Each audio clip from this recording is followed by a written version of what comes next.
what is going to be the future of learning?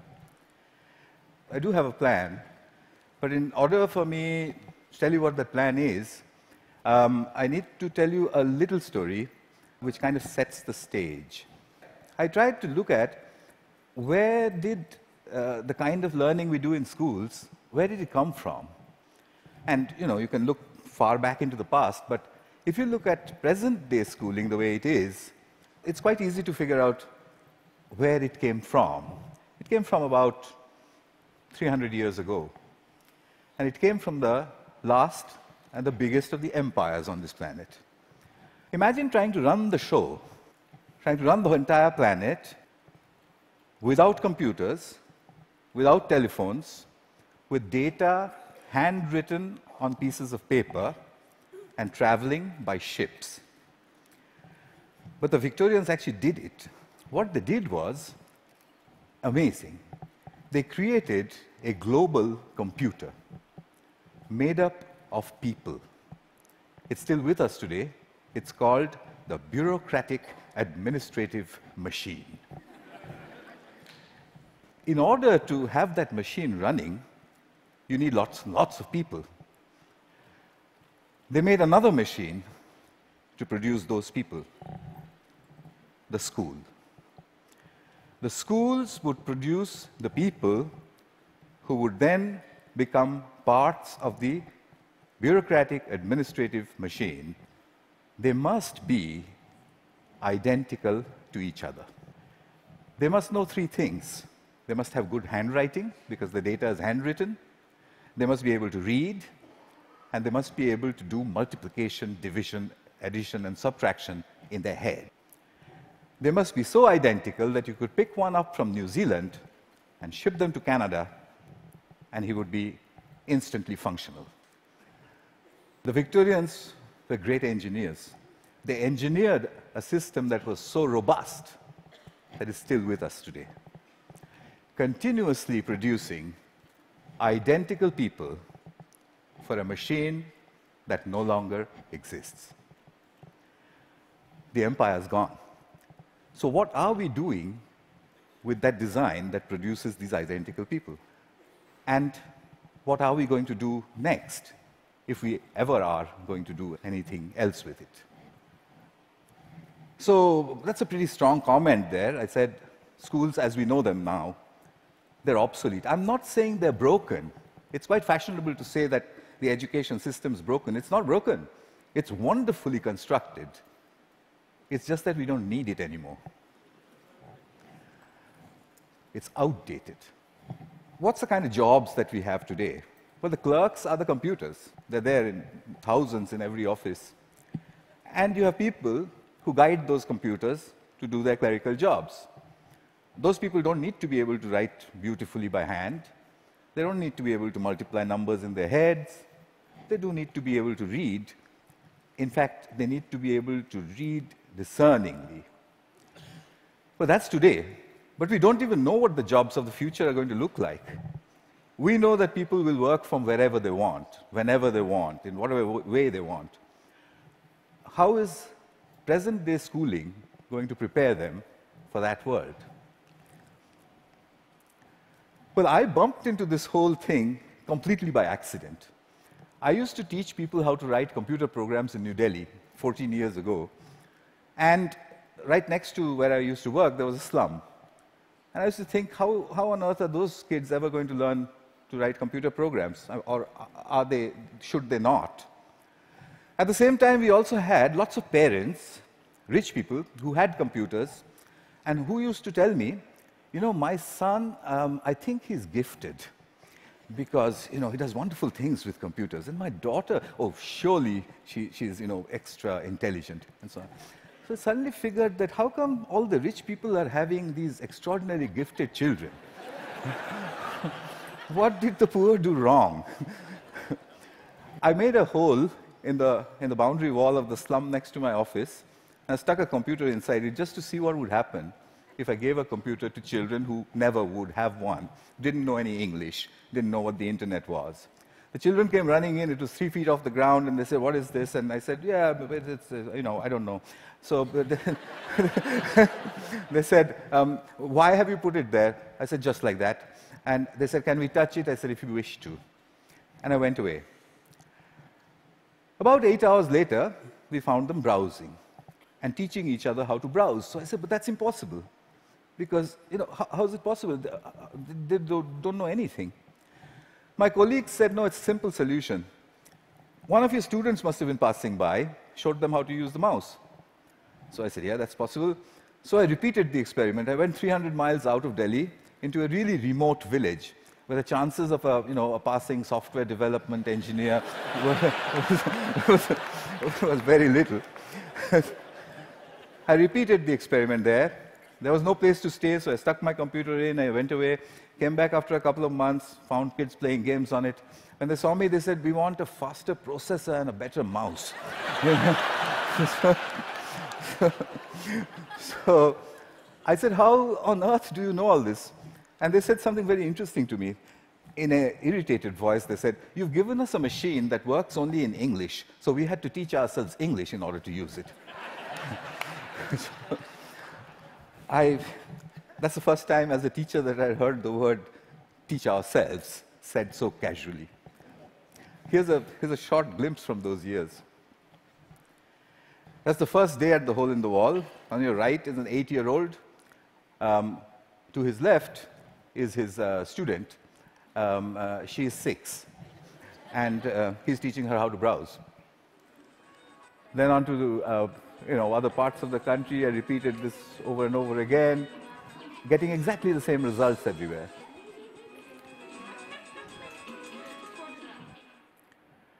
An 8-year-old telling his elder sister what to do.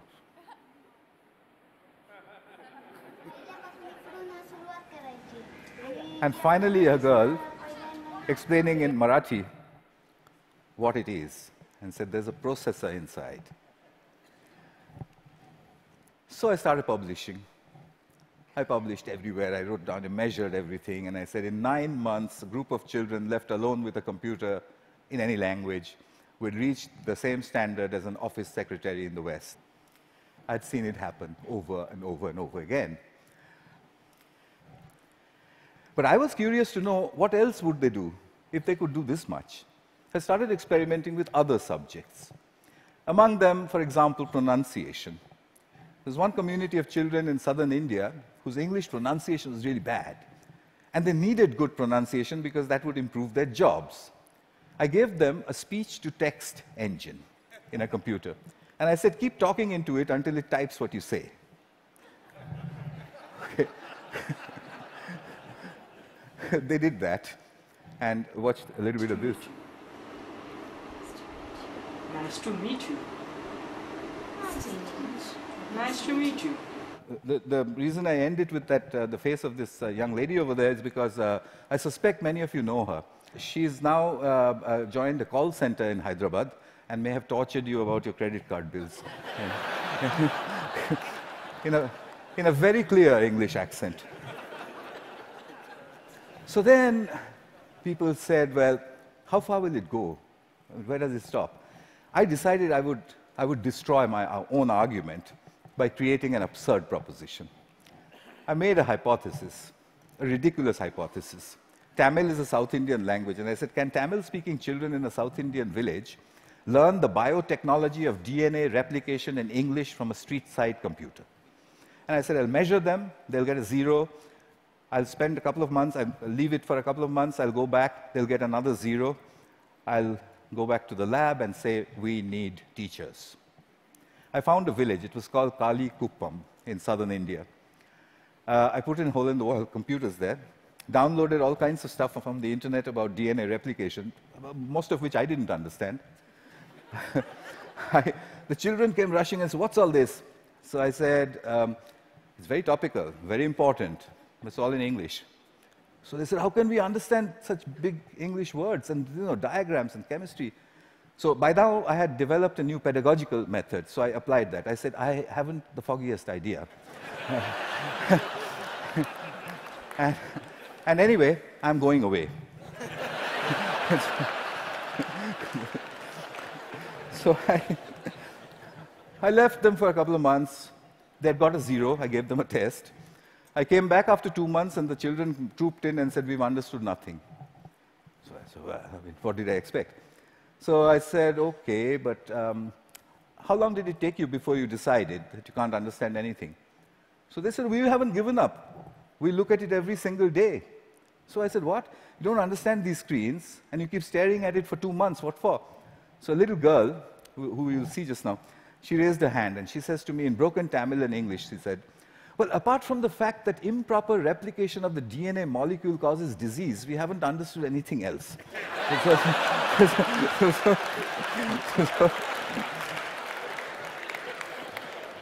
So I tested them.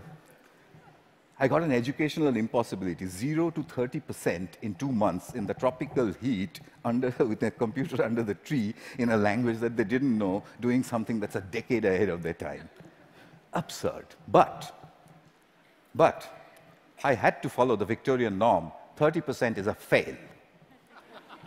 How do I get them to pass? I have to get them 20 more marks. I couldn't find a teacher. What I did find was a friend that they had. A 22-year-old girl who was an accountant, and she played with them all the time. So I asked this girl, can you help them? So she says, absolutely not. I didn't have science in school. I have no idea what they're doing under that tree all day long. I can't help you. I said, I'll tell you what, use the method of the grandmother. So she says, what's that? I said, stand behind them. Whenever they do anything, you just say, well, wow, I mean, how did you do that? What's the next page? Gosh, when I was your age, I could have never done that. I mean, you know what grannies do. So she did that for 2 more months. The scores jumped to 50%. Kalikuppam had caught up with my control school in New Delhi, a rich private school with a trained biotechnology teacher. When I saw that graph, I knew there is a way to level the playing field. Here's Kalikuppam. Neuron cell death and communication. I got the camera angle wrong in that one. It's just amateur stuff. But what she was saying, as you could make out, was about neurons. But her hands were like that, and she was saying neurons communicate. At 12. So, what are jobs going to be like? Well, we know what they're like today. What's learning going to be like? We know what it's like today. Children poring over with their mobile phones on the one hand, and then reluctantly going to school to pick up their books with the other hand. What will it be tomorrow?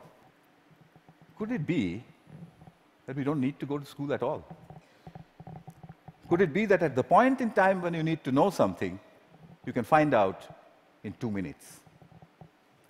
Could it be a devastating question, a question that was framed for me by Nicholas Negroponte? Could it be that we are heading towards, or maybe in, a future when knowing is obsolete? But that's terrible. We are Homo sapiens. Knowing, that's what distinguishes us from the apes. But look at it this way. It took nature 100 million years to make the ape stand up and become Homo sapiens. It took us only 10,000 to make knowing obsolete. What an achievement that is. But we have to integrate that into our own future. Encouragement seems to be the key. If you look at Kuppam, if you look at all of the experiments that I did, it was simply saying, wow, saluting learning. There is evidence from neuroscience. The reptilian part of our brain, which sits in the center of our brain, when it's threatened, it shuts down everything else. It shuts down the prefrontal cortex, the parts which learn. It shuts all of that down. Punishment and examinations are seen as threats. We take our children, we make them shut their brains down, and then we say, perform. Why did they create a system like that? Because it was needed. There was an age in the age of empires when you needed those people who can survive under threat. When you're standing in a trench all alone, if you could have survived, you're okay, you passed. If you didn't, you failed. But the age of empires is gone. What happens to creativity in our age? We need to shift that balance back from threat to pleasure. I came back to England looking for British grandmothers. I put out notices in papers saying, if you're a British grandmother, if you have broadband and a web camera, can you give me 1 hour of your time per week for free? I got 200 in the first 2 weeks. I know more British grandmothers than anyone in the universe.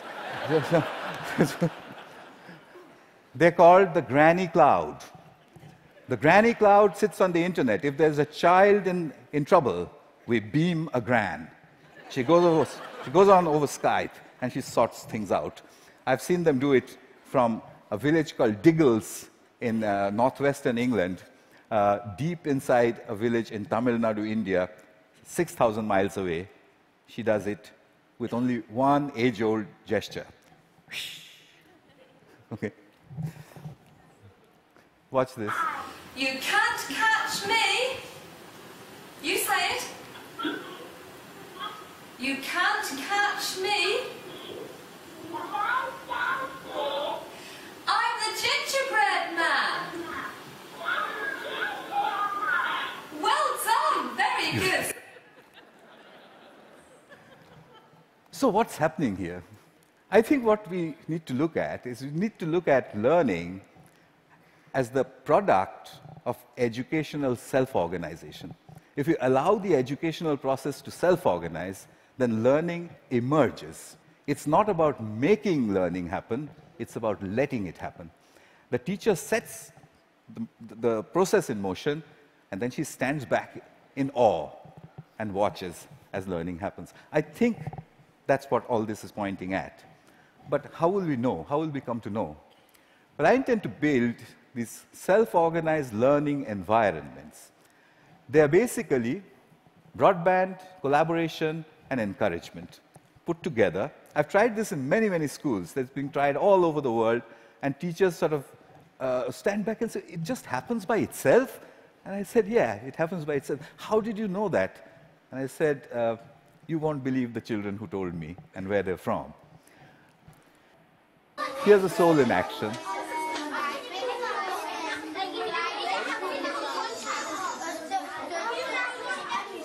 This one is in England.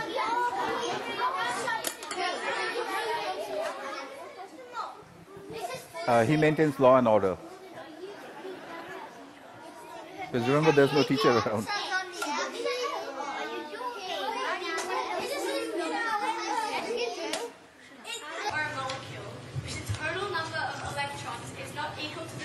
Australia. Giving it a net positive or negative electrical charge. The net charge on an ion is equal to the number of protons in the ion minus the number of electrons. A decade ahead of our time. So souls, I think we need a curriculum of big questions. You already heard about that. You know what that means. There was a time when Stone Age men and women used to sit and look up at the sky and say, what are those twinkling lights? They built the first curriculum. But we've lost sight of that wondrous questions. We've brought it down to the tangent of an angle. But that's not sexy enough. The way you would put it to a 9-year-old is to say, if a meteorite was coming to hit the Earth, how would you figure out if it was going to or not? And if he says, well, what? How? You say there's a magic word. It's called the tangent of an angle. And leave him alone. He'll figure it out. So here are a couple of images from souls. I've tried incredible questions. When did the world begin? How will it end? To 9-year-olds. Yeah, this one's about what happens to the air we breathe. This is done by children without the help of any teacher. The teacher only raises the question and then stands back and admires the answer. So, what's my wish? My wish is that we design the future of learning. We don't want to be spare parts for a great human computer, do we? So we need to design a future for learning. And I've got to get this wording exactly right, because, it's very important. My wish is to help design a future of learning by supporting children all over the world to tap into their wonder and their ability to work together, help me build this school. It will be called the School in the Cloud. It will be a school where children go on these intellectual adventures driven by the big questions which their mediators put in. The way I want to do this is to build a facility where I can study this. It's a facility which is practically unmanned. There's only one granny who manages health and safety. The rest of it's from the cloud. The lights are turned on and off by the cloud, etc., etc. Everything's done from the cloud. But I want you for another purpose. You can do self-organized learning environments at home, in the school, outside of school, in clubs. It's very easy to do. There's a great document produced by TED which tells you how to do it. If you would please do it across all 5 continents and send me the data, then I'll put it all together, move it into the School of Clouds, and create the future of learning. That's my wish. And just one last thing, I'll take you to the top of the Himalayas. At 12,000 feet, where the air is thin, I once built 2 hole-in-the-wall computers. And the children flocked there. There was this little girl who was following me around. And I said to her, you know, I want to give a computer to everybody, every child. I don't know, what should I do? And I was trying to take a picture of her, you know, quietly.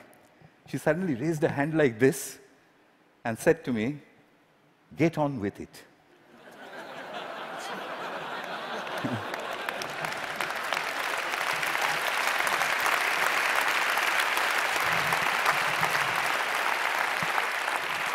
I think it was good advice. I'll follow her advice. I'll stop talking.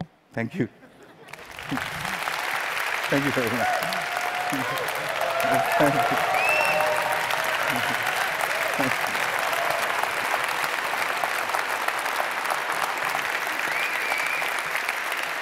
Thank you very much. Wow.